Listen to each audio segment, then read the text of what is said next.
Well, the foundation of the volunteers really gave the IRB an opportunity of expanding rather more Oh, rapidly oh on the yes, surface. well, yes. More in Dublin, I think, than anywhere else, DC. I don't think they bothered much outside Dublin, but especially just before the Rising, they swore, I understand, a great number of men into the IRB.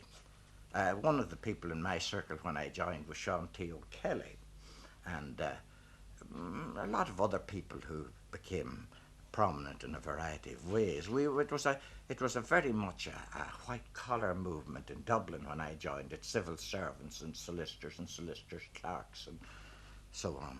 How did you become involved in a more full-time way as an organizer in the national movement? Well, I was working up in the north in a newspaper in Bangor and Newton Ards in County Down, and when the census, the 1911 census came out, and I saw that the Irish language was in what I considered a bad way, and I decided that I wanted to do two things: learn a bit more Irish, and go to an Irish-speaking district and see for myself how things were.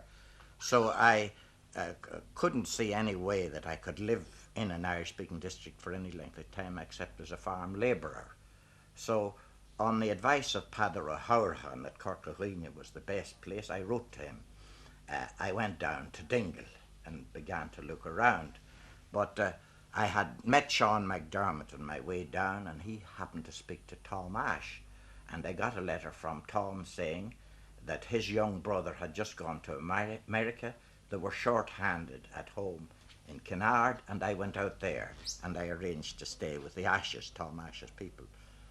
Well, from And there, sorry, oh, yes, I'm breaking off. But then ultimately, the volunteers were formed. I was away a couple of times. I was away once just on a visit to the north at Christmas 1913, and then around about April 1914, Sean McDermott asked me to go to Belfast to hold a lot of anti-partition meetings and so on in the Falls Roads district, which we did.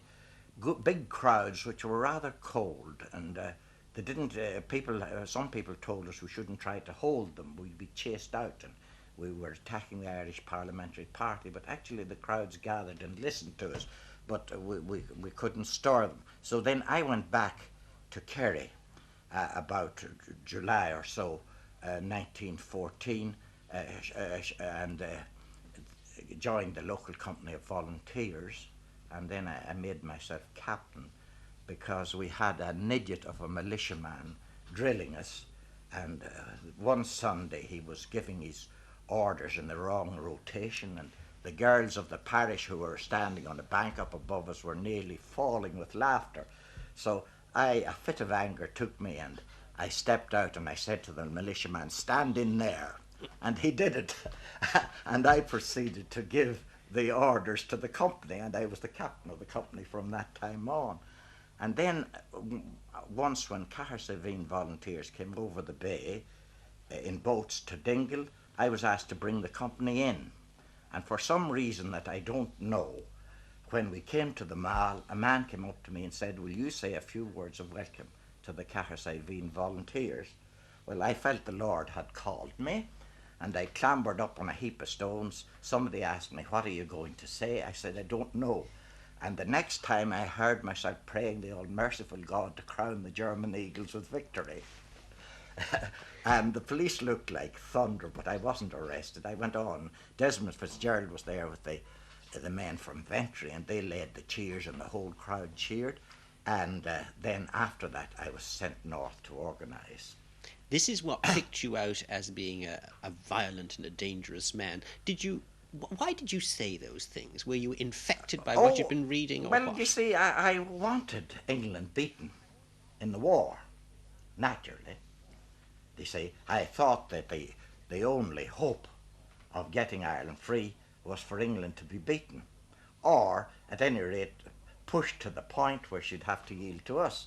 Therefore, we were all of us who were in Sinn Féin in the IRB, were as strongly pro-German as casement, you see. When you got round to this job of organising, and you went organising all over the country, Yes. It must have given you an insight into how strong Irish nationalism was Yes, before yes. 1916. Well, it was very weak. That's the truth.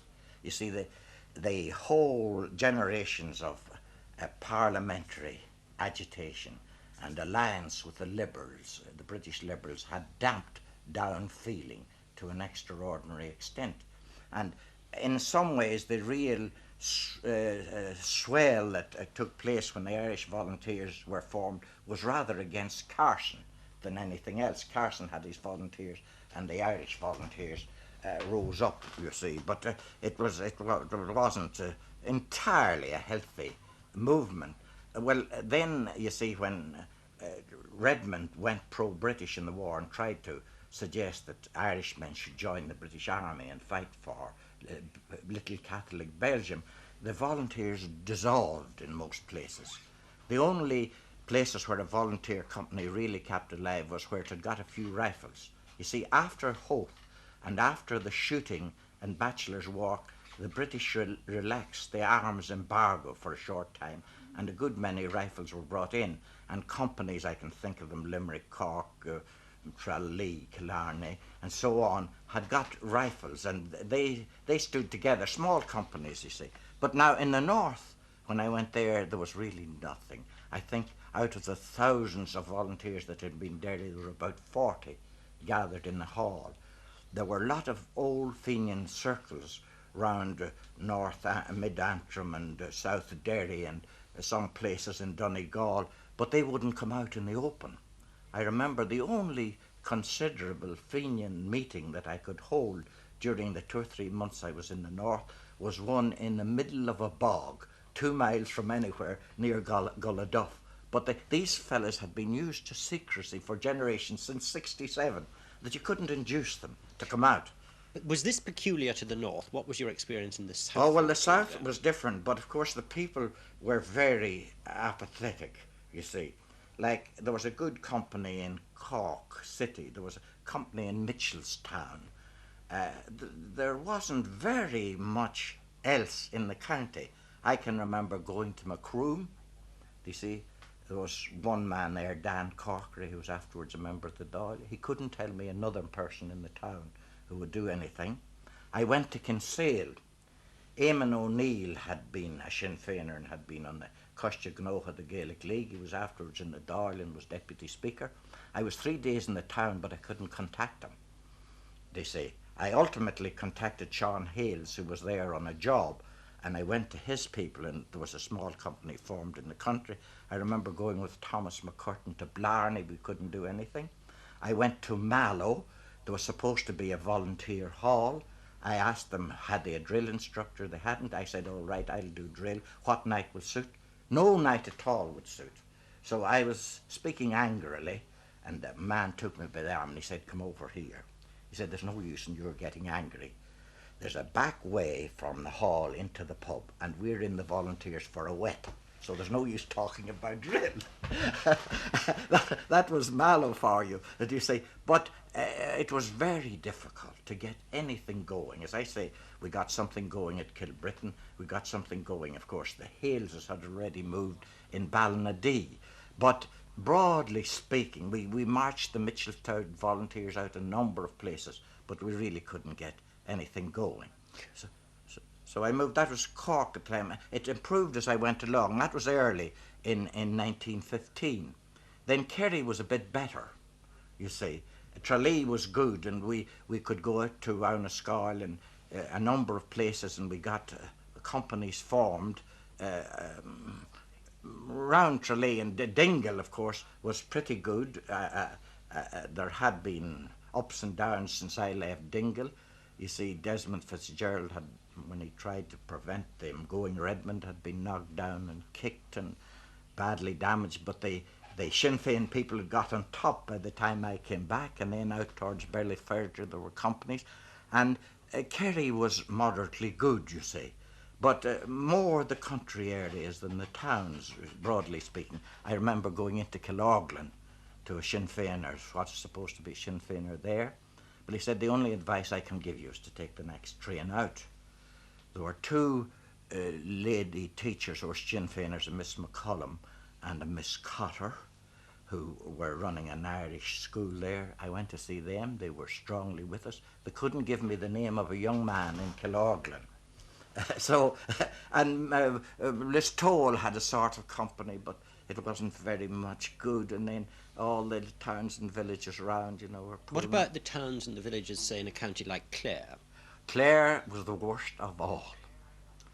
Clare, I was weeks in Clare, and I formed a little company outside Carrickahole down towards Loop Head, and I formed two more, one about each side, about 4 miles on each side of Ennis, and another one, little one at a place called Carhu Clough outside Ennis Timon, but nothing at all in Kilkee, Kilrush, Ennis, or Ennis Timon. I was practically driven out of Ennis. I was refused admission to 3 hotels. I then thought I would have to go out, and I got a list of the lodging houses, and I went round and I was refused. But there was a publican called Carney. He was a cousin of a man called Con Carney, who was a strong Sinn Féiner, and in spite of the annoyance that he might be subjected to by the police, Carney let me in, and I was able to stay in Clare. There were just two Sinn Féiners in Ennis at the time who would come out. They were both from Limerick. They were not natives of the town. And they used to insist on accompanying me in the streets if I went at night. They said if they didn't, I'd be beaten up. But Ennis was as bad at that time as it could possibly be, and Clare on the whole was extremely bad. There was a sort of an old moonlighting tradition in Clare, you see, that they would shoot a landlord or shoot a bailiff or something, but it didn't. It was as bad for nationalism as the secrecy of the Fenians in the north had been. Limerick was much better than Clare. Limerick was the best. In your travels around